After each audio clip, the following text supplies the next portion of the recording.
It's almost 4th of July, and many dogs are really afraid of fireworks. Now, if you have a dog like that, or even a dog that's afraid of other loud noises like thunderstorms, this is the video for you. Because I'm going to tell you about a medication that's actually labeled exactly for that. Oh, and it works really fast. In case you're new to the channel, welcome. I'm Dr. Orion, a veterinarian and a veterinary behavior specialist. Sadly, the 4th of July is one of my most productive seasons because there's so many dogs that are afraid of loud noises. It makes them hide and shake or tremble. They would not eat. They would sometimes even become aggressive.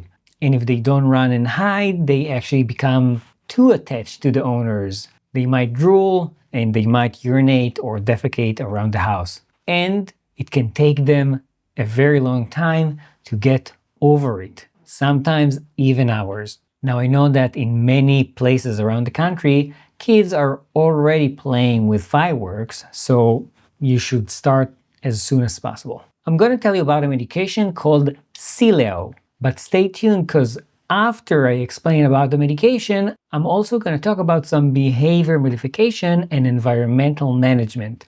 Because no drug is a magic drug. Don't just count on that, because that's a sure way to fail, sadly. Two great things about Sileo is one, it works really fast. It can take something like 15 to 30 minutes from the time you administer it to the time that it's actually working. It should last for about 2 hours, but sometimes longer, and then you can give it over and over again up to 5 times. Another great thing about the medication that it actually comes as an ointment or a gel that you apply between the dog's cheek and the gums, what is sometimes referred to as the cheek pocket. So it's not an oral medication. Your dog doesn't really need to swallow, and many times when a dog is so stressed, they're not gonna swallow anything, so you're not gonna be able to put any medications in their mouth. But the gel is supposed to absorb through the gums and through the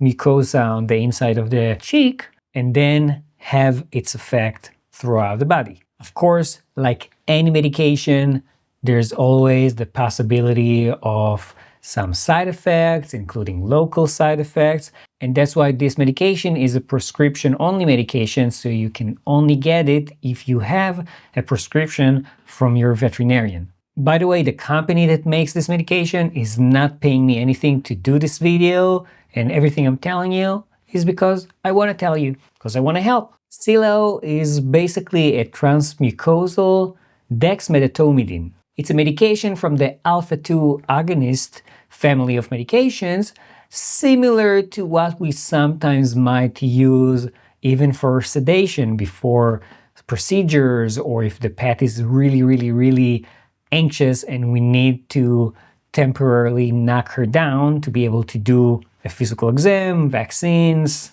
procedures, etc. But it also reduces stress. And this is why we use it. It's not used as a sedative, at least not with the doses that we use for situations like fireworks or thunderstorms. So to summarize why I thought this medication should be mentioned here and not other medications that we have, because we have other options as well, is because this medication has 3 things that work for it and we don't see in other medications.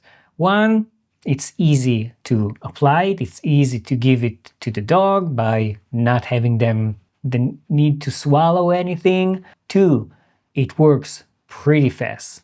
Again, 15 to 30 minutes. And 3, it's actually labeled by the FDA to be used in situations like that for noise aversions, noise phobia, etc. It might not work for your dog, and as I mentioned before, there are some side effects, but it's worth always trying the medication that's actually labeled for it before trying off-label use of other medications. Off-label means that we might still use it, but the FDA didn't actually approve it for a specific species or a specific situation or a specific problem. But let's talk about the behavior modification and environmental management, because it's really important in these situations. You want to prepare ahead of time. So you want to create this nice, quiet place, as quiet as can be, for your dog. If your dog likes being in the bathroom because it might not have windows and it might be more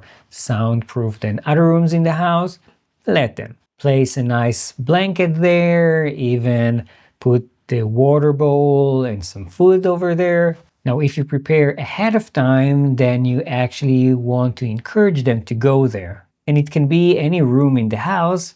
The goal is to choose the most quiet room in the house, but of course go with a room that your dog is actually willing to go into. We don't want to fight them over going there. It's going to be their safe haven. Close all the blinds. Sometimes even closing the light can help, sometimes not, so check what works best with your dog. And play some nice calm music in the background. It helps drown the noises from the outside, and in some studies it was even proven that calm music can reduce stress in dogs. If you have a white noise machine, you can use that instead of music, but again, if we go according to studies, it seems like music is better than white noise.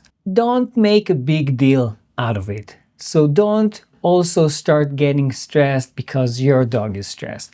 Those behaviors will actually feed your dog's anxiety in a way. Even if you're not going to do that, they're not going to help. Not you and not the dog. So a question that I get a lot of time is, what about the opposite? Should you actually pet your dog and calm your dog down, or will that make it worse because now your dog is associating getting some attention every time that there are loud noises? I have to say that different behavior specialists might give you different answers. My answer is that yes, if it comforts your dog, if it makes your dog feel better, then do it. It won't reinforce the fear. The fear is there whether you like it or you don't. Some dogs also respond very well to pressure wraps. It's basically like a very tight shirt that is kind of like a hug. Might work for your dog, might not do anything. Of course, don't leave it on your dog for too long, because then it can cause skin issues or make things even worse. And that's about it. Let me know how the 4th of July goes with your dog. If it helped, please like and subscribe so it gets to other people that have the same issue. And in the meanwhile, why not watch this video next?